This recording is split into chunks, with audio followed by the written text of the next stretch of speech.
The Fed is data dependent. That's not a surprise, is it? No, they've been saying there will be data dependent, and for whatever reason people thought the economy was going to improve stronger. It did not, and therefore the Fed decided not to taper. You have lots of uncertainties. You have all these fiscal battles in Washington. They talk about tapering, rose interest rates so much that now interest-sensitive sectors of the economy like housing and capex are hurting. The economic data are weak, and the improvement in unemployment rate is driven by discouraged workers living in the labor force. Your critics have said you've been wrong on maybe a single point, but boy, have you gotten the vector right about where growth is and how we get it back. How do we create global GDP? How do we create growth?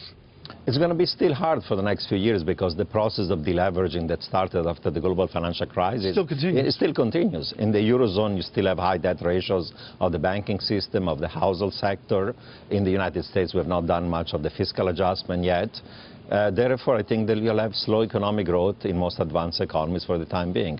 Better next year. In the U.S., I see growth at 2.4%. It is much better than 1.7% this year, but it's going to be still just below trend. Many Americans don't know that you've written serious economic research, serious scholarly papers. So is Janet Yellen. If you were to sit with the Vice Chairman of the Fed now, what would be your recommendation, your perspective that you would give Janet Yellen?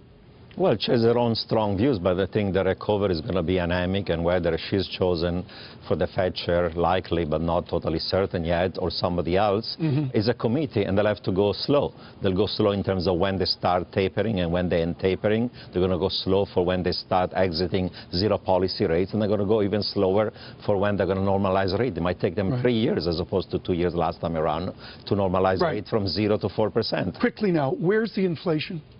There is no inflation. You have a slack in the goods market with excess capacity. You have a slack in the labor market, and workers don't have any pricing or wage bargaining power, given that unions are weak. You have now a commodity super cycle is over. So yes, M0 is doubling, tripling, quadrupling, but velocity has collapsed and credit growth is anemic. So I think that inflation in the U.S., in Europe, in Japan, even in the UK is going to be the last thing the central banks will have to worry. They'll have to worry about growth, jobs, and employment.